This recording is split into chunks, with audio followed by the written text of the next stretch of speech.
नमस्कार दोस्तों, स्वागत है आपका हमारे अगली वीडियो में जिसमें हम पढ़ने जाएंगे चार्टर एक्ट ऑफ 1833। तो ये बहुत ही इम्पॉर्टेंट एक्ट है। बहुत ही कॉम्पिटिटिव एग्जामिनेशंस के नज़रिए से देखा जाए तो बहुत ही शानदार और बहुत ही चेंजेस इंडिया के अंदर जो डायनेमिक चेंजेस ये लेके आया, ये एक्ट लेके आया, जहाँ से सेंट्रलाइजेशन, एडमिनिस्ट्रेटिव फंक्शंस वगैरह जो वो सब चीज़ें एक ही इन पोस्ट के हाथों में दे दी गई थी। ओके, जैसा कि हमने बोला कि हाँ, इससे पहले चार्टर एक्ट ऑफ 1813 के अंदर ईस्ट इंडिया कंपनी के पावर्स को लिमिट कर दिया गया था और ट्रेड मोनोपोली उसकी ख़त्म कर दी गई थी। तो इस एक्ट के तहत भी काफ़ी सारे चेंजेस लाए गए। तो ब्रिटिशर्स ने चार्टर एक्ट ऑफ 1833 के अंदर एक सबसे इम्पॉर्टेंट जो पहला पॉइंट है वो ये किया कि गवर्नर जनरल ऑफ बंगाल की जो पोस्ट थी उसको इन्होंने हटा दिया। उसको हटा के गवर्नर जनरल ऑफ इंडिया की पोस्ट इस्टेब्लिश कर दी गई। For the first time in India जो गवर्नर जनरल ऑफ बंगाल थे उनकी जगह पर governor general of India appoint किए गए और वो थे लॉर्ड विलियम बेंटिक। उनके पास जो पावर्स थी, जितनी भी सिविल और मिलिट्री रिलेटेड पावर्स थी, वो सारी उनके अंडर में दे दी गई। उनको exclusive powers over all the presidencies दे दिए गए। सेकेंडली जितने भी गवर्नर काउंसिल थी, कौन सी, बॉम्बे एंड मद्रास प्रेसिडेंसीज की, उनके ऊपर भी specific legislative and executive powers जो हैं वो गवर्नर जनरल ऑफ इंडिया के हाथ में दे दी गई। तो ये सबसे इम्पॉर्टेंट चीज़ है।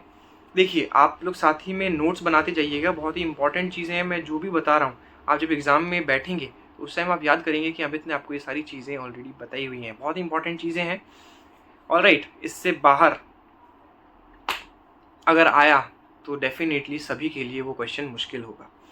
ऑलराइट, तो ये देखिए इसमें क्या हुआ कि ये जो चार्टर एक्ट ऑफ 1833 है, इसने एक तो गवर्नर जनरल ऑफ बंगाल को हटा दिया, गवर्नर जनरल ऑफ इंडिया बना दिया। लॉर्ड विलियम बेंटिक जो थे first governor general of India बने। देन इन्होंने लेजिस्लेटिव पावर्स जो थे गवर्नर जनरल ऑफ इंडिया के, उनको एक्सक्लूसिव लेजिस्लेटिव पावर्स दे दी पूरे ब्रिटिश इंडिया में एक्सक्लूसिव लेजिस्लेटिव पावर मतलब लॉ मेकिंग पावर उनको दे दिया गया। देन जो सबसे इम्पॉर्टेंट चीज़ इसमें की गई, अब यहाँ पे क्वेश्चन अराइज होता है कि जो पहले गवर्नर जनरल ऑफ इंडिया के बनने से पहले जो एक्ट्स थे, क्या वो यहाँ पे लागू होंगे? उनको इन्होंने रेगुलेशंस में कन्वर्ट कर दिया। जो पहले एक्ट्स बने थे चार्टर एक्ट ऑफ 1833 से पहले, जितने भी एक्ट्स बने हैं उन सभी को इन्होंने रेगुलेशंस में कन्वर्ट कर दिया, उनको रेगुलेशन माना गया। और 1833 के बाद जितने भी एक्ट जो बने उन सभी को एक्ट्स माना गया।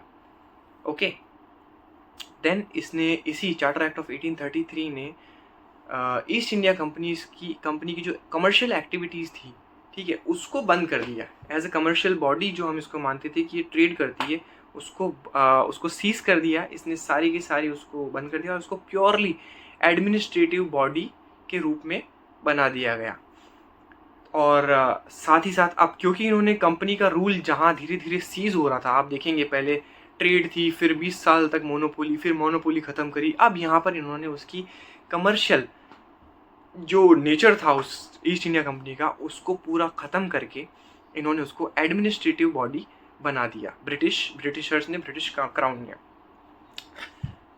इसने क्या किया, अब इसी एक्ट के तहत ये चीज़ डिक्लेयर कर दी गई कि जो कंपनी की जो टेरिटरीज़ हैं, ठीक है, जो कंपनी ने जो इंडिया में टेरिटरी जो हेल्ड करी है वो हेल्ड की जाएगी in trust for his majesty, his Aires and successors. Okay, मतलब जो क्राउन है उसी के ट्रस्ट के अंदर वो यहाँ पर होल्ड करेगी।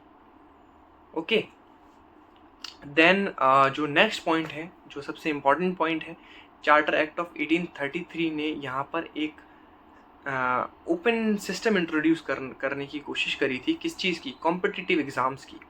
देखिए, हम लोग कंपटीशन की बात कर रहे हैं और कॉम्पिटिटिव एग्ज़ाम्स उस टाइम भी कितने महत्व रखते थे। तो चार्टर एक्ट ऑफ 1833 ने बोला कि क्यों ना हम लोग इंडियंस को भी हमारा जो एडमिनिस्ट्रेशन है उसमें इंक्लूड करें, ताकि उनके अंदर रिवोल्ट पैदा ना हो इनके खिलाफ और वो हमेशा इनके अंडर काम करते रहें। तो ये एक ब्रिटिश क्राउन का बहुत ही ज़्यादा कह सकते हैं कि चालाकी भरा एक कदम था, ताकि इंडियंस को कंट्रोल में करने के लिए कि क्यों ना हम उनको लालच देंगे हमारे एडमिनिस्ट्रेशन के अंदर काम करने का, तो वो हम हमेशा उन पर रूल करेंगे। बट ये चीज़ ज़्यादा टाइम तक चली नहीं और हमारे जो फ्रीडम फाइटर्स थे उन्होंने हमें आज़ादी दिलाई। खैर वहाँ तक हम पहुँचेंगे। तो इस एक्ट के तहत उन्होंने ये open competitions including the Indians, जितने भी इंडियंस थे उनके लिए भी इस एग्ज़ाम में बैठने के लिए उन्होंने ओपन कॉम्पिटिशन के लिए अलाउ कर दिया for the civil services examinations. But लेकिन from the board of court of directors, जो कि पॉलिटिकल सिनेरियोस को संभाल रहे थे इंडिया में, उन्होंने इस चीज़ का बहुत ही अपोज किया। तो फिर ये जो प्लान था ब्रिटिशर्स का, चार्टर एक्ट ऑफ 1833 के अंदर सिविल सर्विसेज इंट्रोड्यूस करने का, वो प्लान फेल हो गया और वो इंट्रोड्यूस नहीं हो सका। तो ये इंपॉर्टेंट एक्ट था, चार्टर एक्ट ऑफ 1833। इसके अंदर इंपॉर्टेंट क्या क्या चीज़ें हुई? गवर्नर जनरल ऑफ बंगाल को हटा के गवर्नर जनरल ऑफ इंडिया बने। Lord William Bentinck first governor general of India बने। Then governor general of India को सारा एक्सक्लूसिव लेजिस्लेटिव पावर दे दिया गया over all the governors of Madras and Bombay presidencies. यहाँ पर ईस्ट इंडिया कंपनी की जो कमर्शियल पावर थी उसको एंड करके उसको एडमिनिस्ट्रेटिव बॉडी बना दिया गया और उसकी जितनी भी टेरिटरीज इन हेल्ड थी उसको क्राउन के ट्रस्ट के अंदर होल्ड करना माना गया, डिक्लेयर कर दिया गया। फर्दर मोर यहाँ पर एक सबसे इंपॉर्टेंट चीज़ इन्होंने करने की कोशिश करी थी, जो कि है सिविल सर्विसेज एग्जामिनेशंस। एंड उस एग्जामिनेशन के अंदर इन्होंने open for all Indians to participate.